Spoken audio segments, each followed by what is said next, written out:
For fanning myself and being so hot. Apparently when you come down from Minnesota to Florida, it's a little different. On behalf of my mom and my family, I just want to thank everybody for being here. I know it was really important to my dad to have the band here, so thank you very much. When I think of my dad, I really think of him as a teacher. And I'm not trying to replay history here with his profession, but it was really the life lessons he taught everybody that he touched. For me, I know he taught me really hard work and how important it was to provide for your family. There were times growing up that I couldn't tell you how many jobs he had at once. I know he was gone in the morning and he came back really late at night, but he made sure we didn't want for a thing, and that was most important to him. He also taught me perseverance. My dad, in our family, we've had some financial stuff go, and his sicknesses all through his life. He just taught me that every day was a blessing, really. I know when he first had his surgery back in 1979, I think he would tell you that every day from then on was a bonus, and he lived life as if every day after that was a bonus. I think lastly, and most importantly maybe, he taught me love and devotion. My parents were married 56 years. I'm sure part of that is my mom's strength to put up with a lot of garbage. But, on the flip side, it's, they were just perfect for each other. And, I feel like I'm lucky in my life that I found that with my wife. And, if I get anywhere near 56 years, I know I'll be blessed. The last thing my dad said to me, I was on the phone with him, and he told me, I love you and be good. And I love you too, Dad, and I'll be good because you taught me how to be good. I have one of my older brothers, I have two, one's here, but my brother David wanted me to read this for you, so I apologize for having my phone out in church. I was raised that you should never do that, although when I went to church as a kid, we didn't have cell phones. So, for Dad. Dad was a joker, a singer, a teacher, a tough guy, a deacon, an incredible worker, and easily the biggest influence in my life. I have the fondest memories of laughing so hard I would cry when around him. We'd be camping in the mountains, and everyone around the campfire would be howling in laughter. The songs he would belt out while driving, while working, even just walking through the house, childhood was filled with music. He taught me to read and write long before I had entered school. He made sure that there was a complete set of encyclopedias in the house to absolutely devour, and I remember those because my little brother threw them at me down the stairs one time.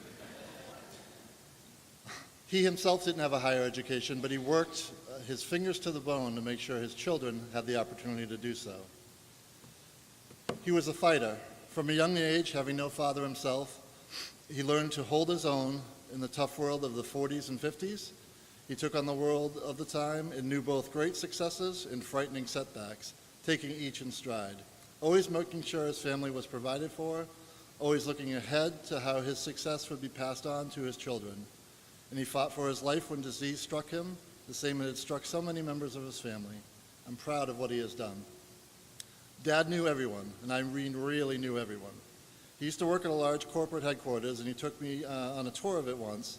We must have run into between 50 and 100 people, and Dad knew not only all their names, but in quite a few cases, their spouses and kids' names and their stories. Everywhere we went, restaurant, workplaces, just running into people in stores, Dad always knew someone, and these people were always genuinely happy to see him. I didn't mention above, but Dad was also such a loving man. The tenderness with which he treated his wife of 56 years, the love he had for his children, his siblings, his in-laws, his many nieces and nephews, and his grandchildren. Everyone that came into his life felt his love of God shone through in everything he did. He had the biggest heart of anyone I've ever known. I worked with him every day for quite a few years, from helping him on the job site as a small child to being near equal partner in a business venture which lasted several years. We have built houses together, we had business successes together, and I carried on his legacy for several years after he moved to Florida. I used to joke in those years that I would forever be known as Bob Taylor's son, and I couldn't be more proud to be known as such. Dad, I know you have gone home to be with all those you have loved that have gone before you, and I am happy for you. And Dad, I miss you, and I love you so much. David. Thank you.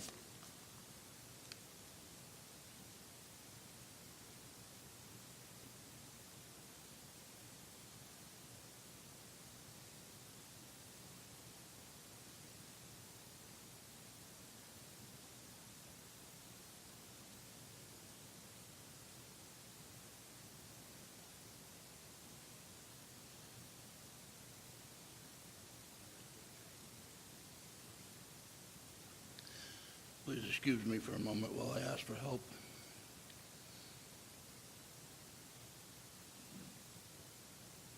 Thank you.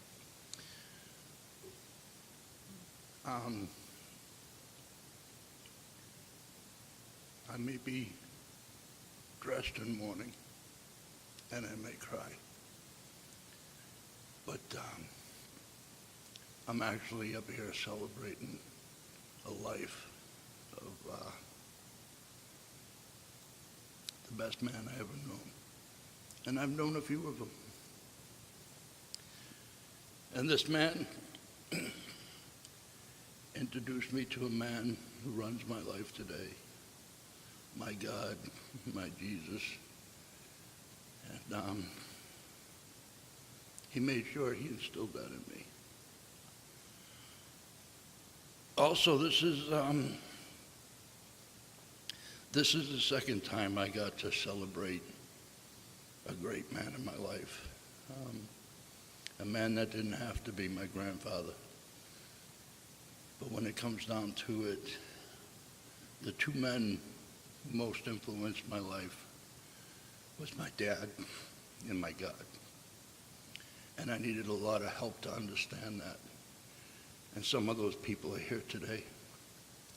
Because I couldn't understand a lot of things in life. I had dyslexia and some other learning disabilities. And I've learned over the years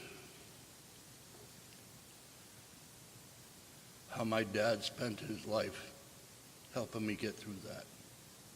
The things he used to do as I grew up.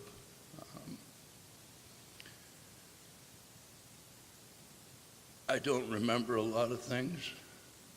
So my dad had to tell me, and my mom's told me.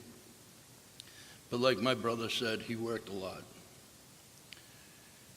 And I had to go to special schools a lot.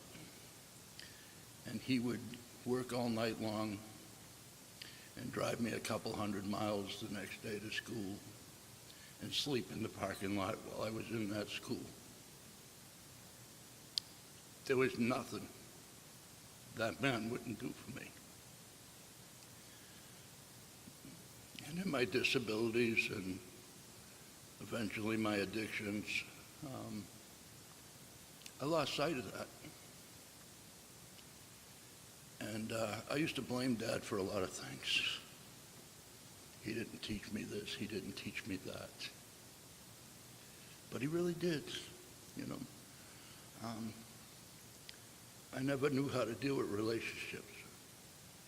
And I don't know why, because I watched my dad have one relationship since he was 13 years old to the time he died, to my beautiful mother. And the love he showed in that relationship, I only hope I could be as good in that relationship as he was in his.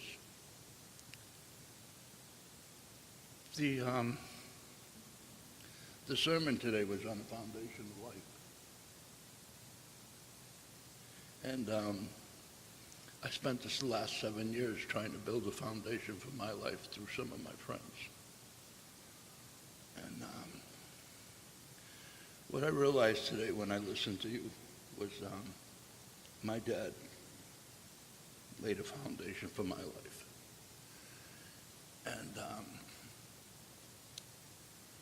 I tell you, between me and my dad, it was a love-hate relationship. I'm not going to lie to you. There were some tough times. But I tell you one thing. The day he died, I can't remember those times. I remember the lessons he learned and passed on to me. I remember the good times we had. I remember always going on vacation, and when I grew up and had my own family, I took him on a vacation once, and I couldn't believe, how did you do this, Dad? I worked my ass off, and I can't do this. But he did. Like my brother said, he was diligent in everything he did. We had a tough life together because of me. I wasn't right in the head growing up. And I couldn't learn the way other kids learned. But my dad had that ability to see that. And like my brother wrote, he took me out as well, taught me everything I knew. I had the blessing of living with him and spending all my time with him for the last 20 years. In the last 10 of those years, I got to stay side by side with him on a daily basis, doing a job with him at his own company. And now that's my company. And all I can say is I hope I have enough grace that my father had, enough stamina that my father had, and enough go-get-em that my father had to make that last and bring his legacy on, and to do what my father did, to turn that legacy over to my son, because he works with me now and runs that business with me. My friends and family know I can talk, and I don't have enough time in this day to tell you all the stories and all the love my father shared with us kids and his wife and everyone around him. But those who knew him know that too. And like my brothers, he may not always have been proud for me being his son, but I can tell you one thing: he loved me as a son. And I just hope I could be half the man he turned out to be. He was fearless in everything he did.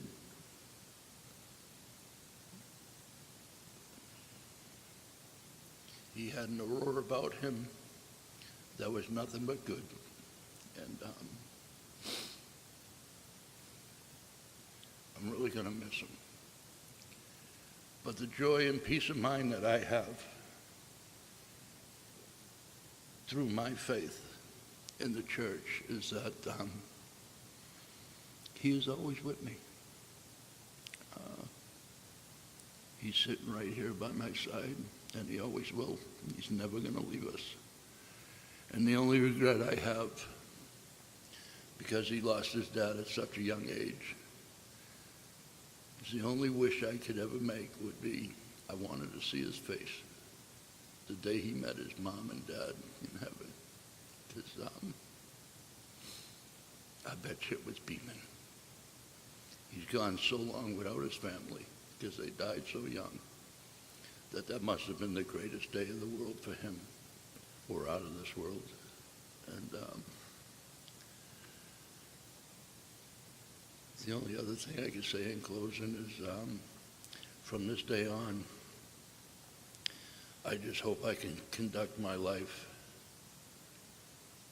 as good as he conducted his, and to bring his legacy to the people that knows him, so that they can see all three of those men in me: my God, my grandfather, and especially my dad.